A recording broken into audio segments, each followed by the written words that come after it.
Freedom, oh, freedom, oh, freedom over me. And before I'll be a slave, I'll be buried in my grave and go home to my Lord and be free. Oh, freedom. Oh, freedom. Freedom. Oh, freedom. Oh, freedom over me. Over me.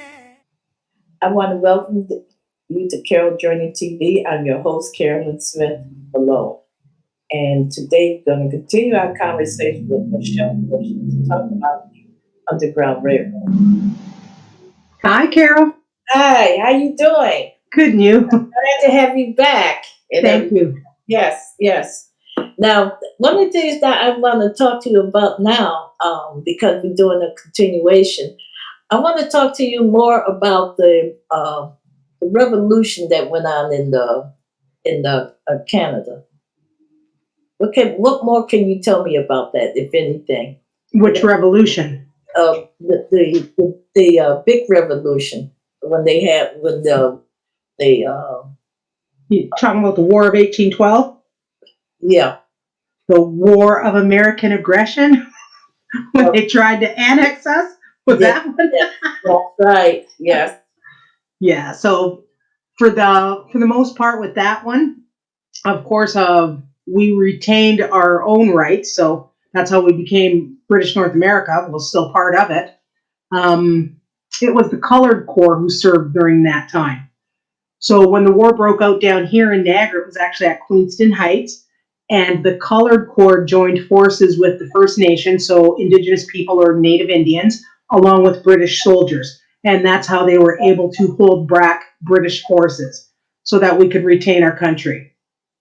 Right. Okay. Now, what I need to ask you now is I need to talk to you about some of the reverends of our church. The reverends of our church? Yeah, right. The reverends. Okay, so just starting way back. So I'll start with Starting Alex- way back. Yeah. So I'll start with Alexander Helmsley, and this ties into our genealogy as well. So Alexander Helmsley escaped from Virginia and he settled in New Jersey in 1830. Unfortunately, his enslavers followed him and tried to capture him and return him to slavery.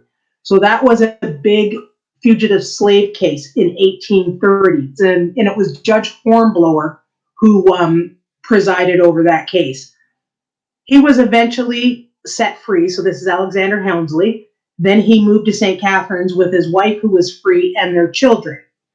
It was in 1838 when our Reverend Grandpa Harper was in St. Catharines at the time. So that was his first trip there, along with Alexander Helmsley. They both became deacons at the same time. So we're talking 1838. Helmsley was assigned his position to the Salem Chapel. At that time, it was called Bethel Chapel AME Church. And it was the second church, the second AME church in the city of St. Catharines. Whereas Reverend Grandpa Harper, he was a traveling minister. So he went back to South Carolina. He went to Toronto. He went to Brantford. He went to St. Louis. And then it wasn't until the 1850 Fugitive Slave Law that he came to St. Catharines after that passed. So he actually arrived in October 1851 with his wife, Margaret, and their children. But getting back to Reverend Helmsley, so he became the minister of the Salem Chapel, and they both were eventually ordained. It was in 1855 that Reverend Helmsley passed away. In Benjamin Drew's book, The North Side View of Slavery, about the fugitive slaves in Upper Canada, or Canada West at the time, he's documented in there, and he's discussing the Hornblower case. Well, this summer, while doing the genealogy, researching it, because you know how there's that, Right. I don't want to say myth, there's that oral story in our family that said we descended from Josiah Henson. Right. Well, I wanted to trace that, so I worked on that. I could only do it thanks to the pandemic, giving me time at home.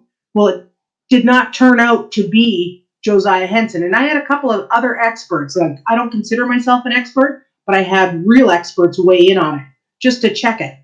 So it turns out that this is how it goes.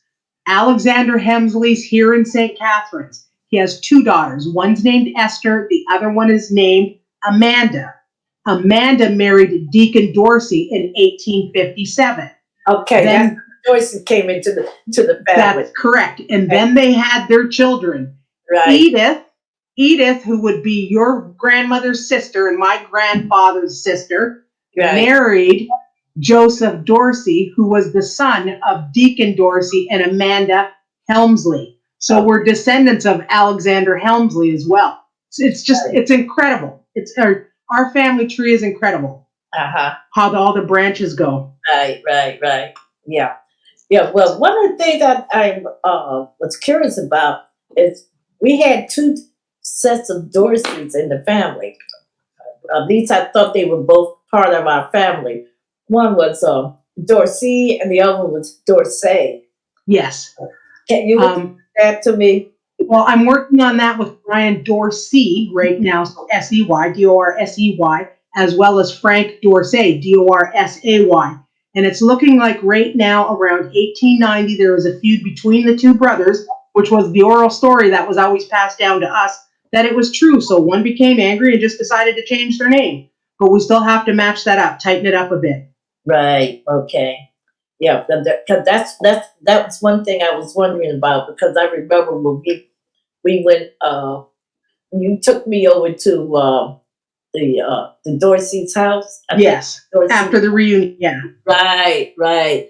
And I was kind of confused over Dorsey and Dorsey. Okay.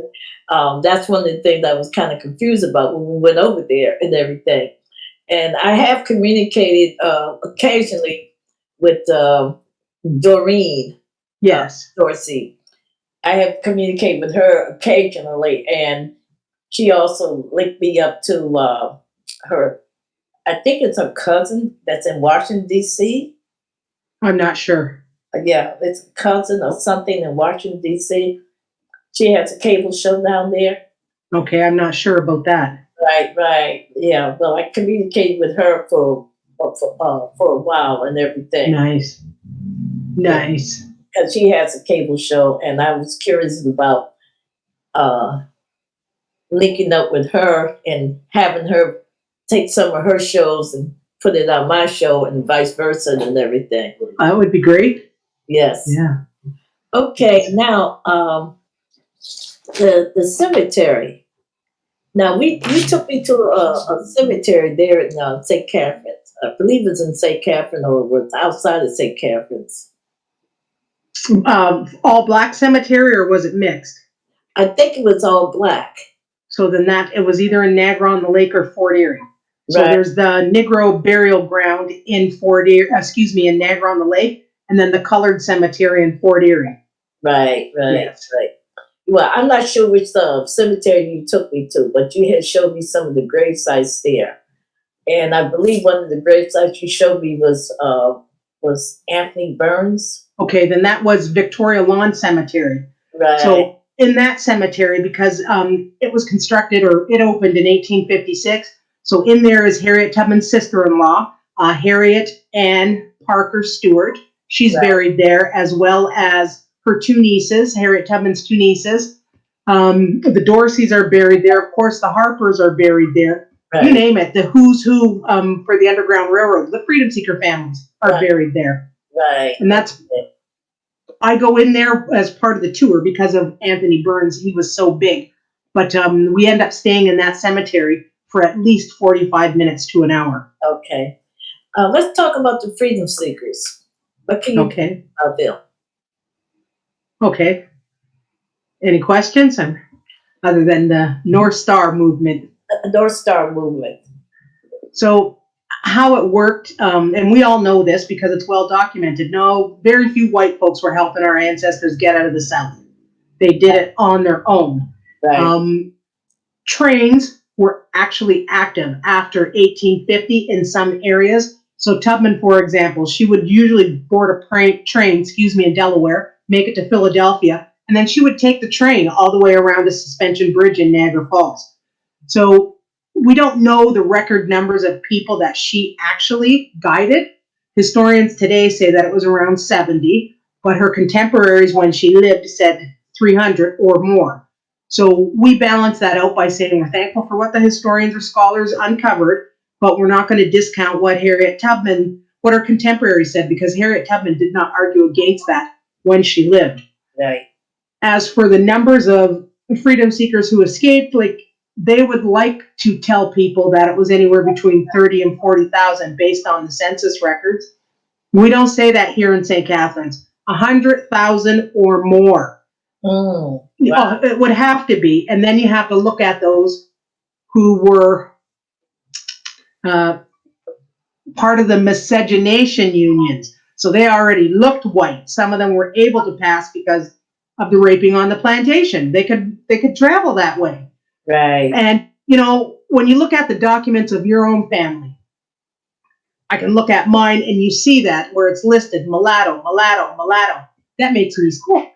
And I see that on both my parents' side all the time, because you know what happened. And then again, getting back to this modern day, there's nothing but denial about it. Right. Yeah. Mm. Yeah. Well, there's a lot of that going on. Oh, yeah. Family, a lot of that. Because when I came up there, I remember when I came to the first family reunion, there were a lot of other people there. Yeah. And I said, wait a minute, that can't be my family reunion.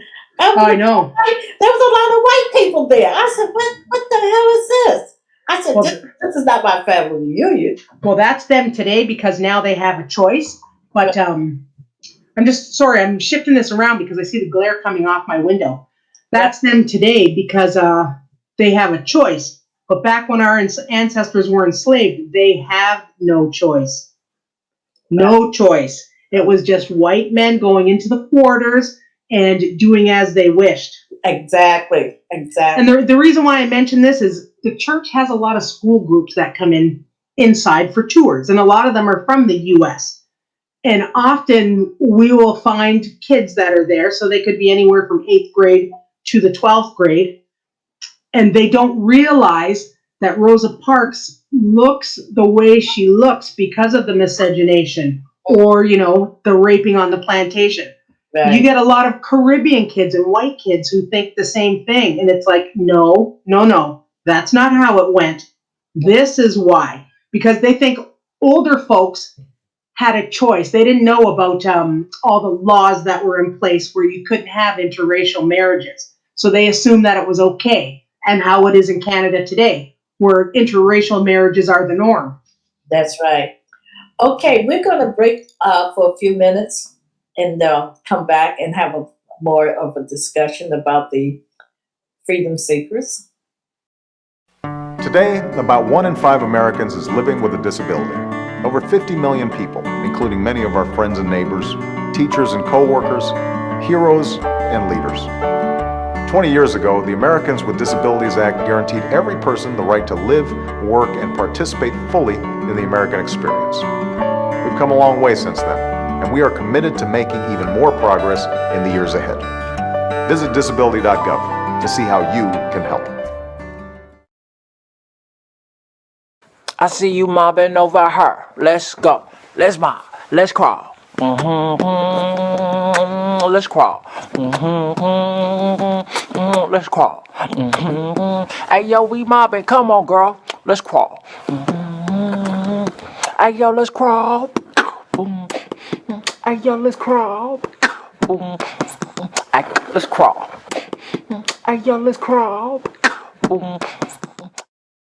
I wear a mask for my fellow New Yorkers. My mama, who's a healthcare worker. Nurses and doctors. For my father. For the marginalized communities who don't have access to adequate health care. For my children. My community. Essential workers. Transit workers. The immunocompromised. I wear a mask so we can get back to work. Go to school. Share a meal. See a movie. Hug my friends. Dance together. Go to the theater. See our families. Continue to show support. Take care of each other. Save lives. Stay strong.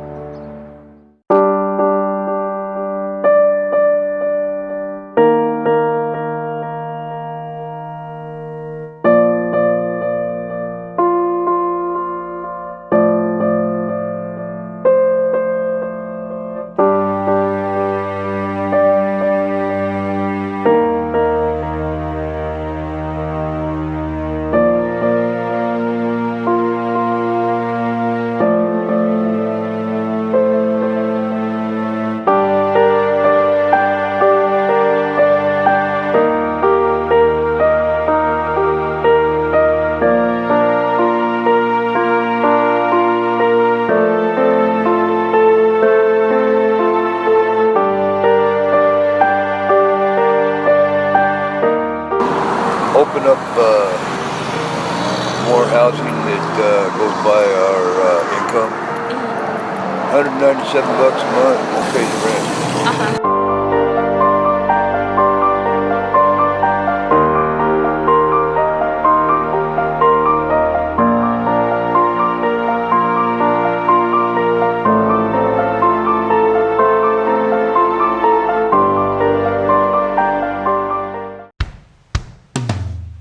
Hey world, I have a quick message. It's about safe driving. Alright, let's go.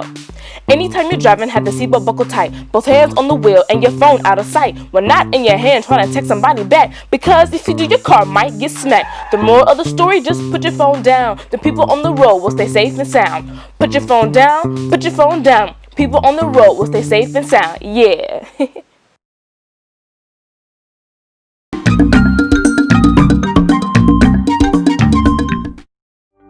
Harriet Tubman was extremely important to Niagara Falls as well as the Niagara region.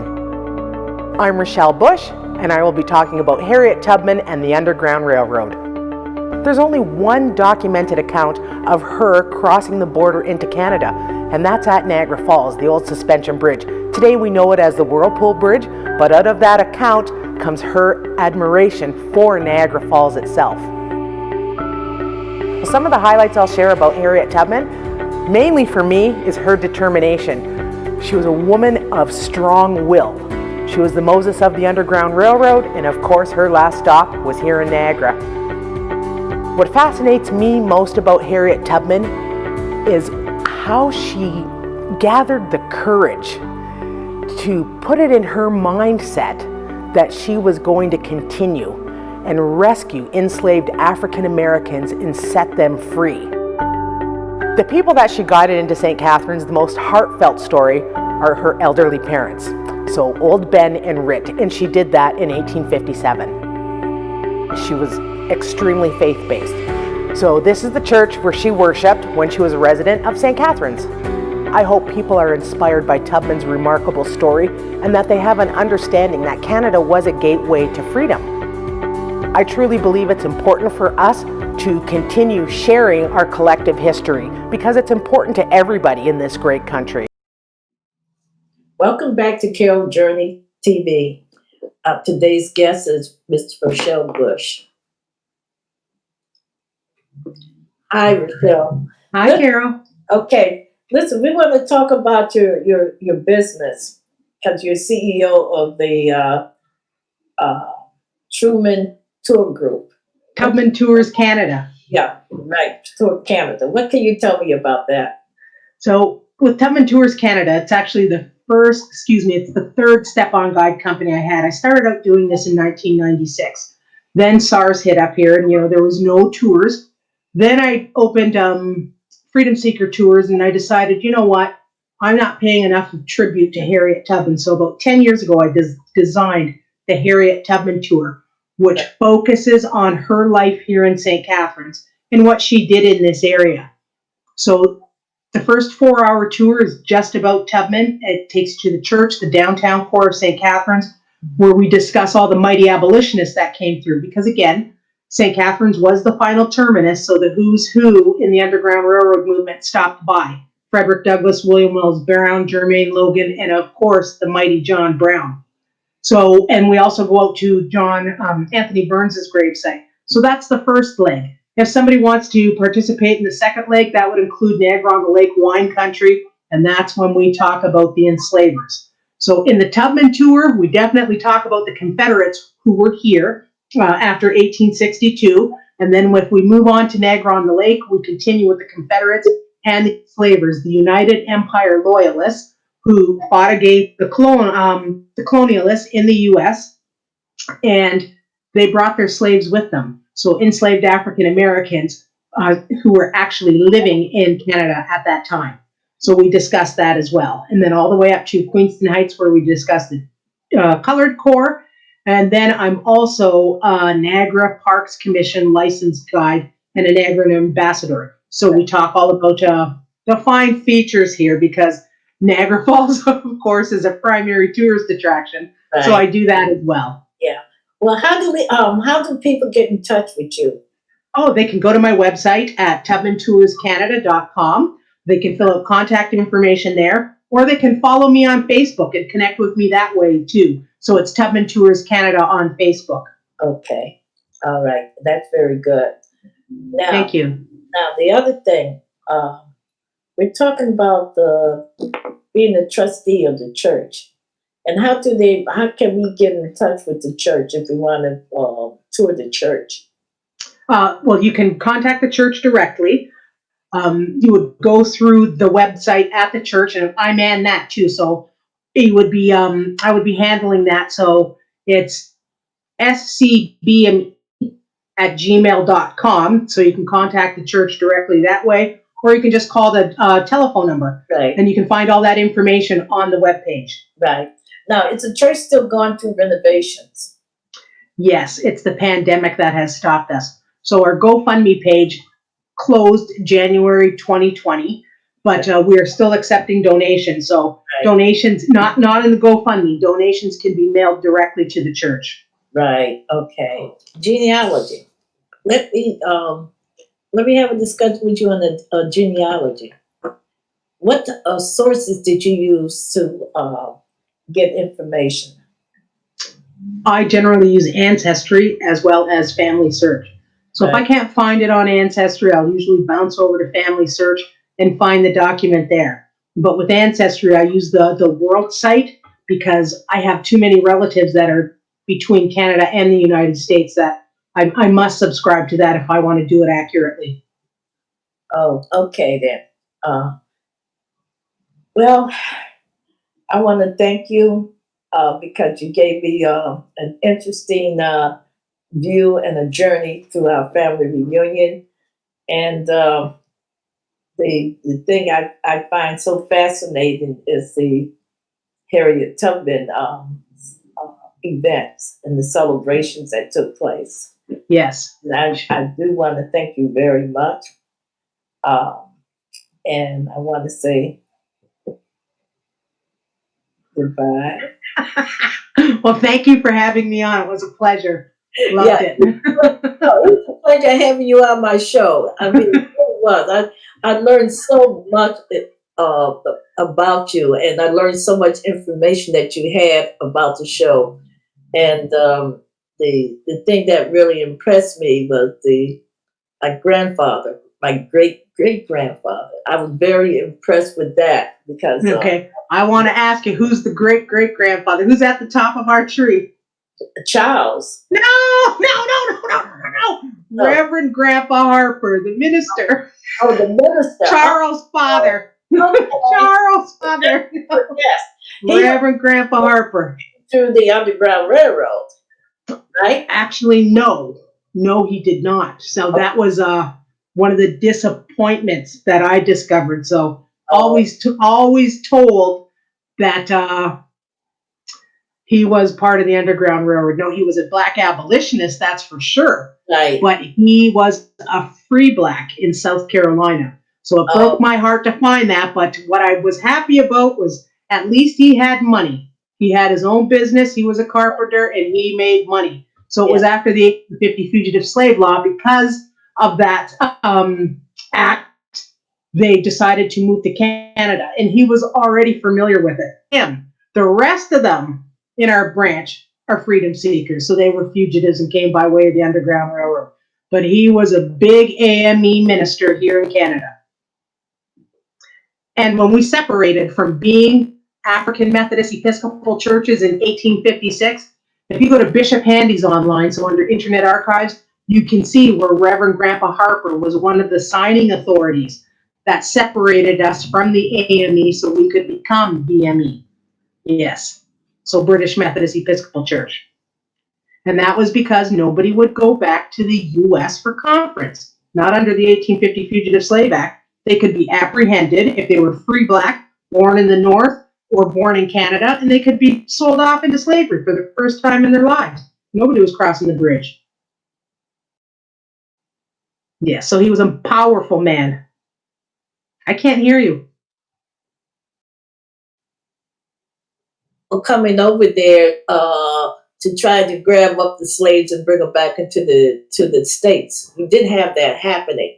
Oh, there was a couple of incidents, yes. There were a few incidents when that happened. Right. Okay. Yeah, one of the big ones was here in St. Catharines, a female by the name of Mary Elizabeth Green. So in Louisiana, they used to call them fancy gals in New Orleans because they were so white looking. They were Europeans, but they were still enslaved. And 2 black women from Chippewa were sent to apprehend her. So there was a big riot here in the summer of 1852 over that. Right. Mm-hmm. Wow. I didn't even know that. Yes. Oh, well, right now, what I want to do is I want to close. I want to thank you very much for coming out. You're welcome. And everything. And I want to say goodbye to my audience. And goodbye to Carol Journey TV. And I want to thank you all for joining in with me and learning more about Harriet Tubman and the Underground Railroad.